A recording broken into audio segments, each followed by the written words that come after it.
बिल्कुल वहीं पर झुकाव होना चाहिए। और एक चीज़ मैं आपको बताऊं क्लियरली, इस मार्केट में आपको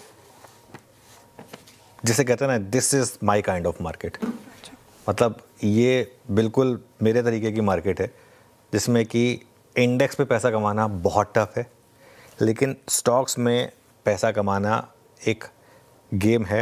आप कितना पैसा कमाना चाहते हैं। मैं आपको एक एग्जांपल देता हूँ कोफोज का। कोफोज के उस दिन नंबर आए, हमने बात की थी कि हीरो ऑफ द डे होगा, उस दिन भागा करीब करीब 10%। कल नहीं भागा, कल थोड़ा सा फ्लैट रहा, आज फिर 6% भागा। तो अब डिपेंड करता है। और इसमें क्या होता है ना, आप अगर पहले 5% पे ही प्रॉफिट बुक कर लें, स्पेशली अगर आप कॉल ऑप्शंस में हो, आप पहले 5% प्रॉफिट बुक कर लें, तो जो असली प्रॉफिट होता है ना, उससे आप थोड़ा सा वंचित रह जाते हैं। तो इसीलिए इस मार्केट में ये ज़रूरी है कि आप क्या ले रहे हैं क्या नहीं ले रहे हैं उसको देखकर एक व्यू लें।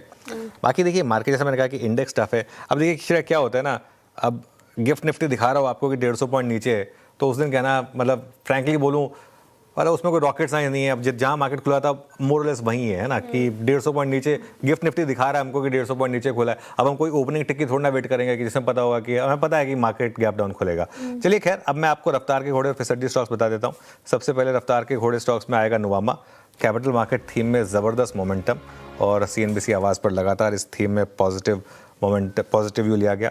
कोफोज अच्छे नतीजों के बाद एक तरफा तेज़ी, और 2-3 दिन से इनफैक्ट कोफोज पर पॉजिटिव व्यू है। और एक सोनाटा सॉफ्टवेयर अच्छे नतीजों के बाद ज़बरदस्त रैली आई यहाँ पर। अब आते हैं हम आज के फिसड्डी स्टॉक्स में। सबसे पहले ब्रिटानिया खराब नतीजों से गिरा सुबह, एक्सीडेंट ऑफ द डे, इसकी भी हमने आशंका जताई थी कि ये हो सकता है। लुपिन के नतीजे ठीक ठाक थे, लेकिन हमने कॉशियस व्यू इसलिए लिया था क्योंकि उनकी थोड़ी सी कमेंट्री नेगेटिव थी, इस वजह से अच्छे नंबर्स पर भी थोड़ा सा कॉशियस व्यू इसीलिए लिया गया था। इसके लिए इसको ग्रीन में नहीं लिया था हमने। ब्लू स्टार ये नतीजों के बाद लगातार गिरा, और सुबह हमने चार्ट GPT में डिस्कस भी किया था एज वीक स्टॉक। चलिए श्रेया, आप क्विकली कार्यक्रम क्रम समझ लेते हैं और फिर आगे कॉल्स ले लेंगे। राइट।